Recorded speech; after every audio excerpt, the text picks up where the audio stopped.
Carroll O'Connor, the eldest of three sons, was born on August 2, 1924 in Manhattan, New York City to Edward Joseph O'Connor, a lawyer, and his wife, Elise Patricia O'Connor née O'Connor, a teacher. Both of his brothers became doctors: Hugh, who died in a motorcycle accident in 1961, and Robert, a psychiatrist in New York City.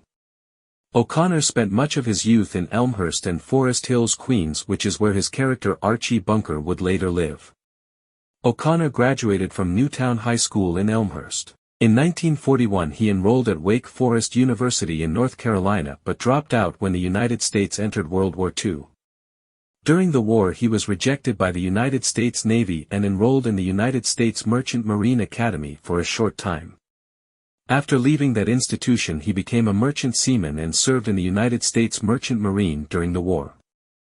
After the war O'Connor attended the University of Montana, where he worked at the Montana Kaimin student newspaper as an editor in 1949. He resigned his editing position in protest to the pressure from the campus administration that led to the confiscation and destruction of an issue of the paper which carried a cartoon depicting the Montana Board of Education as rats gnawing at a bag of university funds. At the University of Montana, he also joined the Sigma Phi Epsilon fraternity. O'Connor did not take any drama courses as an undergraduate at the University of Montana, but he did act in student theater productions. He met Nancy Field, who later became his wife. He later left that university to help his younger brother Hugh get into medical school in Ireland, where Carroll completed his undergraduate studies at University College Dublin. There he studied Irish history and English literature. Graduated in 1952 and began his acting career. After O'Connor's fiancée, Nancy Fields, graduated from the University of Montana in 1951 with degrees in drama and English, she sailed to Ireland to study at Trinity College Dublin and met Carroll, who was visiting his brother Hugh.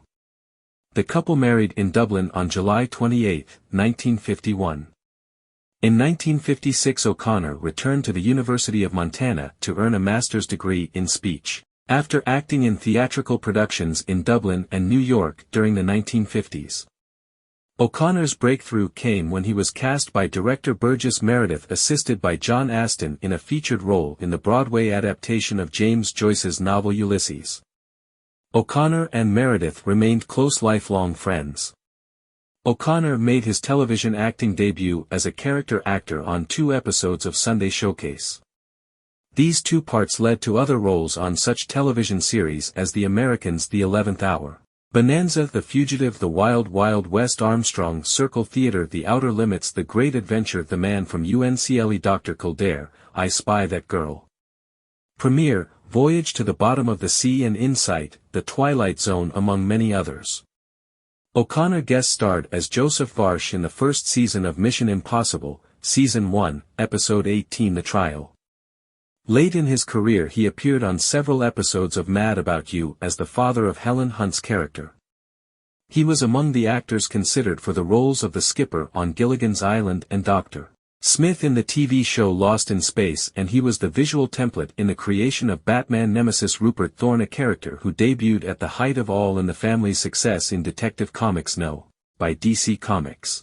O'Connor appeared in a number of studio films in the 1960s and early 1970s, including Lonely Are the Brave, Cleopatra, In Harm's Way, What Did You Do in the War, Daddy, Hawaii, Not With My Wife You Don't, Warning Shot, Point Blank, The Devil's Brigade, For Love of Ivy, Death of a Gunfighter, Marlowe, Kelly's Heroes and Doctors' Wives. In many of his roles he portrayed a military or police officer, in several a particularly blustery one. O'Connor was living in Italy in 1968 when producer Norman Lear asked him to come to New York City and star in a series that he was creating for ABC titled Justice for All. Lear recruited O'Connor to play the role of Archie Justice, a bigot who was able to bring forth some measure of empathy from the audience. After 2 television pilots of the sitcom were produced, between 1968 and 1970, the hosting network was changed to CBS. For the 3rd pilot, the last name of its main character was changed to Bunker, and its title was changed to All in the Family. The show was based on the BBC's Till Death Us Do Part, and Bunker was based on Alf Garnett, but he was somewhat less abrasive than the original British character. O'Connor's Queen's background and his ability to speak with a working-class New York accent both influenced Lear to set the show in Queens. Desiring a well-known actor to play the lead, Lear approached Mickey Rooney, but he declined the role. O'Connor accepted the role because he did not expect the show to succeed, and he believed that he would move back to Europe when it failed. In her book Archie and Edith, Mike and Gloria, The Tumultuous History of All in the Family, Donna McCrohan revealed that O'Connor had requested that Lear provide him with a return airplane ticket to Rome as a condition of his acceptance of the role so that he could return to Italy when the show failed. Instead, All in the Family became the highest-rated show on American television for 5 consecutive seasons. While O'Connor's personal politics were liberal, he understood the Bunker character and played him not only with bombast and humor but with touches of vulnerability. The show's writing was consistently left of center, but O'Connor, while his character held right-wing views, could also deftly skewer the liberal pieties of the day. Bunker was famous for his English-language malapropisms, but O'Connor was in truth a highly educated and cultured man and taught English before he turned to acting. Archie Bunker's long-suffering wife Edith was played by Jean Stapleton, also from New York City, a Broadway actress whom Lear remembered from the play and film Damn Yankees. The show also starred unknown character actors Rob Reiner as Archie's liberal son-in-law Michael, Meathead, Stivic and Sally Struthers as Gloria, Archie and Edith's only child and Mike's wife. CBS debated whether the controversial subject matter of All in the Family would mesh with a sitcom. Racial issues, ethnicities, religions, class, education, women's equality, gun control, politics, inflation, the Vietnam War, energy crisis, Watergate and other timely topics of the 1970s were addressed. Like its British predecessor Till Death Us Do Part, the show lent dramatic social substance to the traditional sitcom format. Archie Bunker's popularity made O'Connor a top-billing star of the 1970s. O'Connor was apprehensive of being typecast for playing the role, but at the same time he was protective, not just of his character, but of the entire show. A contract dispute between O'Connor and Lear marred the beginning of the show's 5th season. Eventually O'Connor received a raise and appeared in the series until it ended. For his work as Archie Bunker, he was nominated for 8 Emmy Awards as Outstanding Lead Actor in a Comedy Series. He won the award 4 times. 1972, 1977, 1978 and 1979. At the end of the 8th season in 1978, Reiner and Struthers left the series to pursue other projects. Rob Reiner said in a 2014 interview about his on- and off-screen chemistry with O'Connor, "We did over 200 shows in front of a live audience. So I learned a lot about what audiences like, what they don't like, how stories are structured. I would spend a lot of time in the writing room and I actually wrote some scripts. And from Carroll O'Connor I learned a lot about how you perform and how important the script and story are for the actors. So the actor doesn't have to push things. You can let the story and the dialogue support you if it's good. I had great people around me and I took from all the people who were around." Comparing O'Connor's character to Archie Bunker, Reiner said Carroll O'Connor brought his humanity to the character even though he had these abhorrent views. He's still a feeling human being. He loved his wife even though he acted the way he did, and he loved his daughter. Those things come out. I don't think anybody's all good or all bad.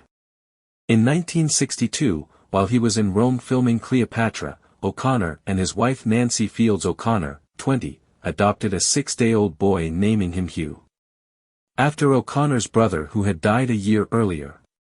At age 17 Hugh worked as a courier on the set of Archie Bunker's Place. O'Connor eventually created the role of Officer Lonnie Jameson on In the Heat of the Night for his son. O'Connor was a devout Catholic who regularly attended Massachusetts. In 1989, O'Connor was admitted to the hospital for heart bypass surgery and quit his 30-year smoking habit. On March 28, 1995, O'Connor's son Hugh died by suicide after a long battle with drug addiction. Following his son's death, O'Connor appeared in public service announcements for the Partnership for a Drug-Free America and spent the rest of his life working to raise awareness about drug addiction. O'Connor also successfully lobbied the state of California to pass legislation allowing family members of an addicted person or anyone injured by a drug dealer's actions, including employers, to sue for reimbursement for medical treatment, rehabilitation costs and other economic and non-economic damages. The law, known as the Drug Dealer Civil Liability Act, went into effect in 1997. It is also referred to as the Hugh O'Connor Memorial Law. The act is based on the 1992 Model Drug Dealer Liability Act, which has been passed in 17 states and the U.S. Virgin Islands. Cases have been brought under the act in states such as California, Illinois, and Utah. His son's suicide inspired him to start a crusade against the man who had sold the drugs to Hugh. He called Harry Perzigian a partner in murder and a sleazeball, and Perzigian countered with a defamation lawsuit against O'Connor. In 1997, a California jury decided in O'Connor's favor. In an interview on CNN's Larry King Live soon after the verdict, O'Connor said that he would never be able to put his son's death behind him, saying, "I can't forget it.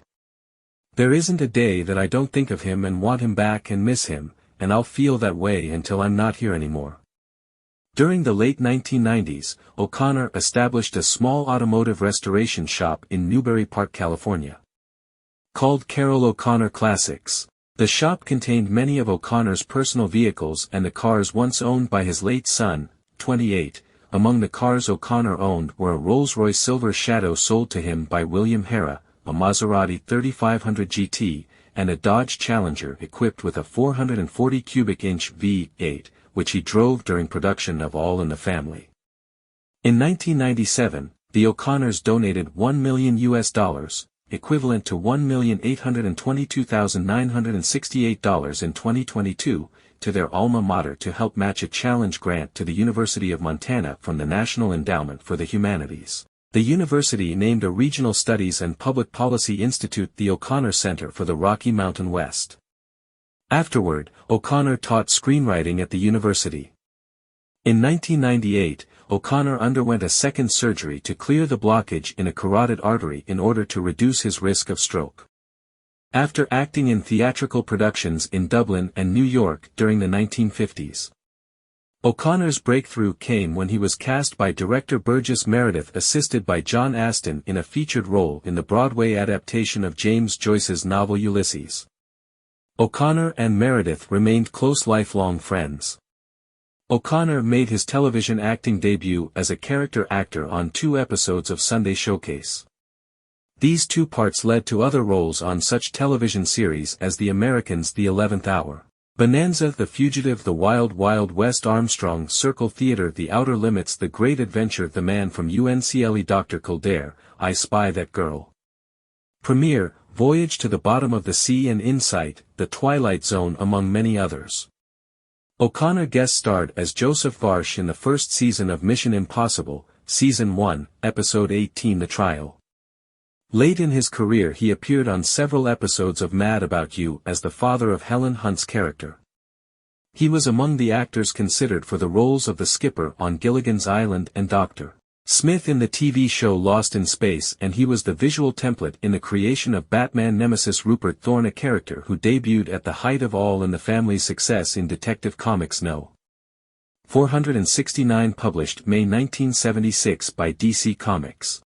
In the 1960s, O'Connor appeared in episodes of notable television series such as The Americans, The Untouchables, Naked City, Death Valley Days, Bonanza, The Defenders, The Outer Limits, The Fugitive, The Man from UNCLE, Voyage to the Bottom of the Sea, Ben Casey, Dr. Kildare, I Spy the Wild Wild West, Mission Impossible, The Time Tunnel, That Girl and Gunsmoke, 1966, The Wrong Man, S12E7.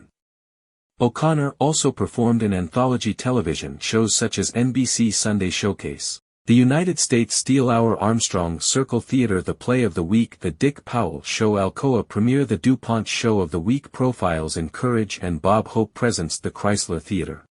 When All in the Family ended after 9 seasons, Archie Bunker's Place continued in its place and ran for 4 additional years.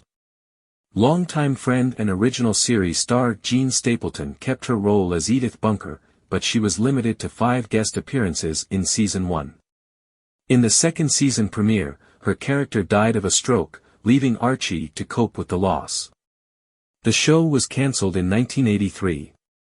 O'Connor was angered about the show's cancellation, maintaining that the show ended with an inappropriate finale. He would later work for CBS again when he starred in the Heat of the Night on NBC, and they decided not to renew the series. CBS allowed the series to continue for 2 more years and have a proper ending. While coping with his son's drug problem, O'Connor starred as Sparta, Mississippi, Police Chief Bill Gillespie, a tough veteran cop on In the Heat of the Night. Based on the novel by John Ball and the 1967 movie of the same name, the series debuted on NBC in March 1988 and performed well. He cast his inexperienced son Hugh O'Connor as Officer Lonnie Jameson. The headquarters of the Sparta Police Department was actually the library in Covington, Georgia. In 1989, while working on the set, O'Connor was hospitalized and underwent open-heart surgery, which caused him to miss 4 episodes at the end of the second season. Actor Joe Don Baker took his place in those episodes as an acting police chief. O'Connor would later serve as one of the executive producers for the series, starting with the 3rd season. The series was transferred from NBC to CBS in 1992 and cancelled 2 years later after its 7th season. O'Connor reprised his role the following year for 4 2-hour In the Heat of the Night television films. While on the series, O'Connor recorded Bring a Torch, Jeanette Isabella, for the 1991 In the Heat of the Night Christmas CD Christmas Time's a Comin'. He was joined by Grand Ole Opry star mandolinist Jesse McReynolds, Nashville accordionist Abe Manuel Jr. and Nashville fiddlers Buddy Spicher and Randall Franks. CD producer and series co-star Randall Franks created the arrangement, which was co-produced by series co-star Alan Autry. He joined other members of the cast for a recording of Jingle Bells, with vocals by Country Music Hall of Fame members Little Jimmy Dickens, Kitty Wells, Pee Wee King, the Marksman Quartet, Bobby Wright, Johnny Wright and Ken Holloway. According to MeTV, Carroll wrote several episodes under the pseudonym Matt Harris. O'Connor died at the age of 76 on June 21, 2001, in Culver City, California, from a heart attack brought on by complications from diabetes. His funeral mass was celebrated at St. Paul the Apostle Catholic Church in Westwood, and was attended by All in the Family cast members Rob Reiner, Sally Struthers, and Danielle Brissabois, as well as producer Norman Lear. Jean Stapleton, a close friend of O'Connor's since the early 1960s, did not attend the service because of a commitment for a stage performance. O'Connor's best friend Larry Hagman and his family attended the funeral, along with the surviving cast of In the Heat of the Night, including Alan Autry and Denise Nicholas. Actor Martin Sheen, then starring on The West Wing, delivered the eulogy. O'Connor's body was buried at Westwood Village Memorial Park Cemetery with his son Hugh's cenotaph placed on his gravestone. In honor of O'Connor's career, TV Land moved an entire weekend of programming to the next week and showed a continuous marathon of All in the Family. During the commercial breaks, TV Land also showed interview footage of O'Connor and various All in the Family actors, producers with whom he had worked, and other associates. His wife Nancy Fields O'Connor died on November 10, 2014, at age 84.